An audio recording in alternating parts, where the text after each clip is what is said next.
जिस कमलराज को मैंने इस महल में एक बचपन से पोसा पाला चलने के लिए सिखाया, मैं अपना कोख में मैं अपना बच्चा नहीं देकर आज जिस कमलराज को इस महल में मैंने देवर नहीं बल्कि अपना बेटा समझ रही हूँ, लेकिन आज वो कमलराज 10 दिन से कहाँ है। ठीक है, मैं कमलराज को आवाज लगा रही हूँ, अगर कमलराज कहीं भी होंगे तो वो मेरी आवाज सुन करके जरूर मेरे पास चले आएंगे।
तुम्हारे बिना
जानती है इसलिए बुलाए कमल, तुम जानते हो कि जब तक मैं तुम्हें इस महल में नहीं देख लेती हूँ तब तक इस महल में मन नहीं लगते। कमल, लेकिन कमल तुम आज दिन से 10 दिन से कहाँ था, क्या कर रहा था, कोई मालूम नहीं चला कमल। भाभी माँ, हाँ कमल, आज 10 दिन से मैं आपसे मिलने के लिए इसलिए नहीं आया कि आगे एग्जाम है, 1 महीने के बाद एग्जाम है, पढ़ाई लिखाई में नील रहता, ना जाने अगर पढ़ाई लिखाई में ध्यान नहीं देंगे तो ये आगे कैसे पढ़ेंगे भाभी माँ।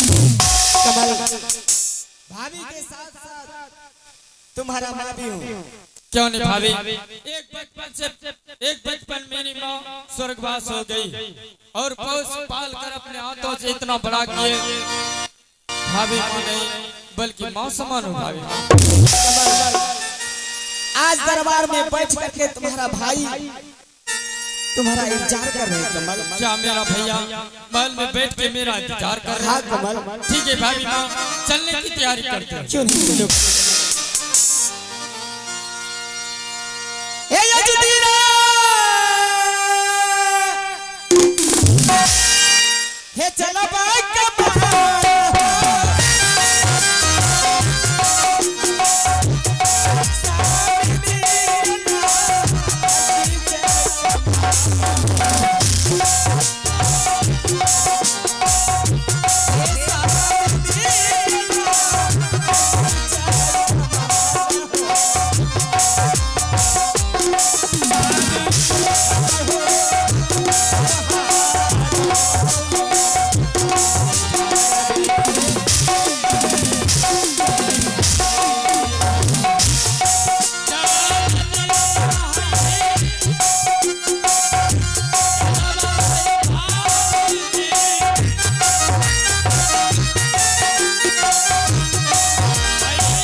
कमलराज, तुम्हारा कहना है कि किसने याद किए भैया, लेकिन मैं किस वक्त किस घड़ी किस पल तुम्हारा याद नहीं करता। जिस दिन से माँ इस धरातल को छोड़कर स्वर्ग सिधार गई, उस दिन से मैं तुम्हें भाई नहीं बल्कि पुत्र मानकर औंगली पकड़ के चलाना सिखाया, भैया अपने गोद में लिया, पोस पाल करके बड़ा किया।